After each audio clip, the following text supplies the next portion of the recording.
What's going on, guys? I'm Jaye Black. I felt like I needed to come back and make this video because it just wouldn't be right for me to make commentary on Charlamagne and not do this video. Apparently Charlamagne took some time to think and I guess speak to people back from where he's from in Moncks Corner, South Carolina. And also maybe some reflection, and he has apologized to Kwame Brown. I do think that this is a good thing. I think that this went completely left for all the wrong reasons.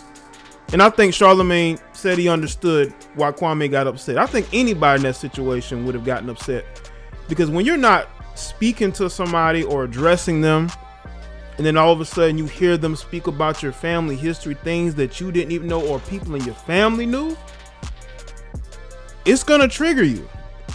And I do have to say, I do have some respect for what Charlamagne has done. I will tell you this, I've never had a problem with him. Even my criticisms of Charlamagne, I've never had an issue with him.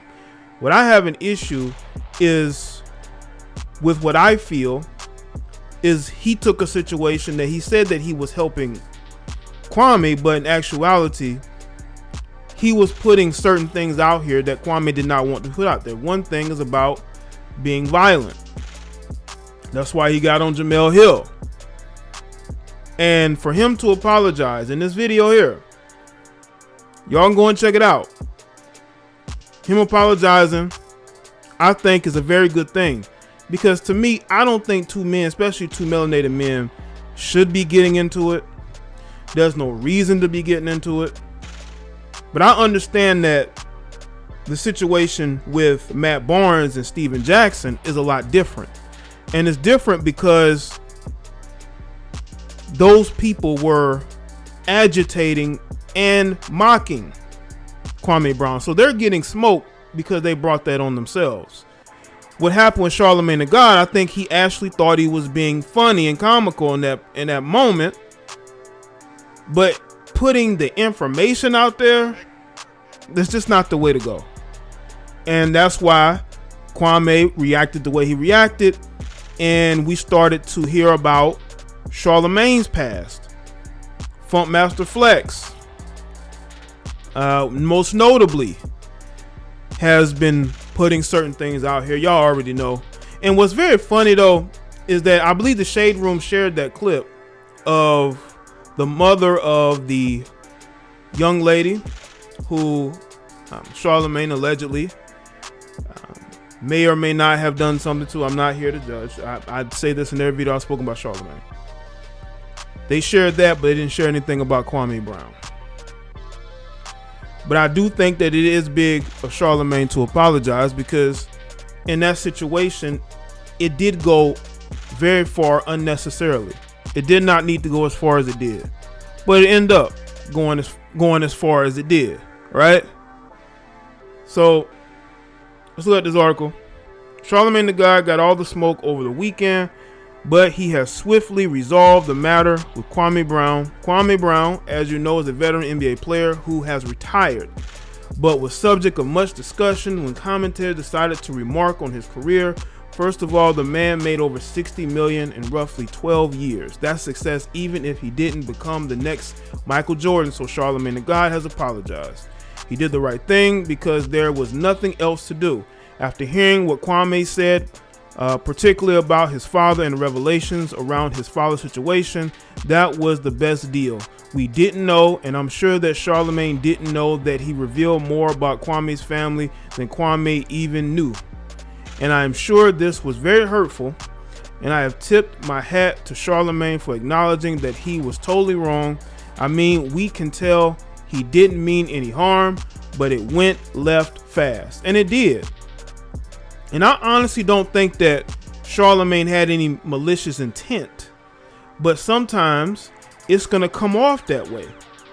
It's going to come off that way, especially when you have somebody who's going at people that you have said yourself that you're cool with. You know, Charlamagne has said that he's cool with the people that Kwame is going at. So in that situation, when you're putting all this information here, and the perception is that because he's from a violent family, he may be violent too. And that's what triggered Kwame Brown to go in the way that he did, and for others to go in on Charlamagne, because they're like, well, wait a minute, why are you putting this information out here? It was totally unnecessary. It was. But now he was able to, through the statement that he has, like he had a statement, he was able to really, I think about it and talk to people and say, you know what, yeah, that was crazy. That was crazy, because it came off as if he was trying to defend Matt Barnes and Steven Jackson, and it did not come off the way that he had wanted. Meanwhile, I noticed that they dropped a bomb at the end of the video, and that seems to be a nod to Funk Flex. Over the weekend, Funk Flex went berserk on Charlamagne in a way I have not heard anyone do. Now we know these guys are longtime rivals, and they are spearhead of their respective radio stations. So they are going to be rivals as representatives of a corporate entity. But it was a phenomenal act from Funk Flex, even if his intentions were not pure. The whole spectacle of it made it worth listening to. I think they may want to send him one of those cease and desist letters. He was talking reckless and greasy. It should be noted that Jessica Reed says she was assaulted by C to God when she was 15. And I'm not even gonna go in on that. That's a whole subject for other video. But I will say that I think that it's good to see these guys, well, to see Charlamagne really get in front of this, because it was going to get out of control. Because if you have Funk Flex speaking about this, there's going to be others that's going to speak about this too. There are others that are going to speak about this too. Now, Charlamagne's past in that particular case, I don't think there's closure there. There needs to be closure there. I don't know how that closure comes, but closure needs to be in that situation. It really does. Because it's only going to fester, and that's going to be a wildfire that Charlamagne is not going to be able to put out unless he's able to get in front of it. Let's see. One thing's for sure, we can see that Charlamagne is highly evolved individual who has changed dramatically from his days back down south, his days with Wendy Williams, to the present day. The truth is, I can respect it. I do believe there was very little he could say on this Monday morning in opposition to the smoke he received, but I thought that his apology was thoughtful, sincere, and even classy.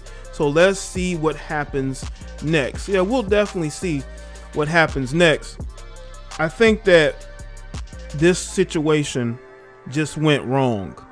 And it went wrong because Charlamagne and his personality type, he likes to go far with his jokes. We all know that he likes to make innuendos on the show and says a lot of weird things. You know, I said that he has certain tendencies. You know, I still believe that. I still believe he has certain tendencies. And again, when he brought the information about Kwame Brown, listen, nobody, and I mean nobody, would want their personal information about their family brought to the public, even though it is public opinion. Even I will not make a video about somebody's family history. Okay? I'm not going to go that far. I'm just going to focus on the information that's presented in front of me, that is being written on multiple articles, that is completely public record, that cannot be used against me. That people can't come back and say, well, why are you digging up all this information that nobody really knew, even if it is public? Why are you even doing that? And I think that is where Charlamagne messed up. Because in his mind, he thought it would be funny. But it's not funny when you have somebody like Kwame Brown, who's already dealing with going back with None of the Smoke podcast and Stephen A. Smith, you know, Jamel Hill, Chris Broussard, Rob Parker, and Charlamagne, unbeknownst to him, put himself in that line of fire, so to speak. But it is good that he was able to apologize, and hopefully Kwame and him can move forward. in their own directions and not have to deal with each other anymore. Because Charlamagne did get a lot of heat from a lot of people. I made a few videos on it, and I thought Charlamagne was wrong. Now one thing that really I'm looking at is the whole cease and desist. That cease and desist came quick to Kwame Brown. That cease and desist was ready to go. Probably when Kwame Brown went in, Charlamagne was already on the phone with the lawyers. He didn't bring that up. He didn't bring up the cease and desist though. I was wondering if he was gonna bring up the cease and desist, but he never did. But it's good he apologized, and hopefully they can move forward after this.